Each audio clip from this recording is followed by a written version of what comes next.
Okay, Marvel81. Gonna demo it. There we go.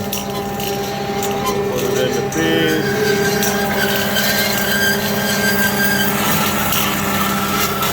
We didn't have a new blade to put on it. We would have. We did. It would cut better, but you can see it's in a good blade. Cutting well. I have a blade, we'll give it to you. There you go. Automatic return. And there you go. There you go.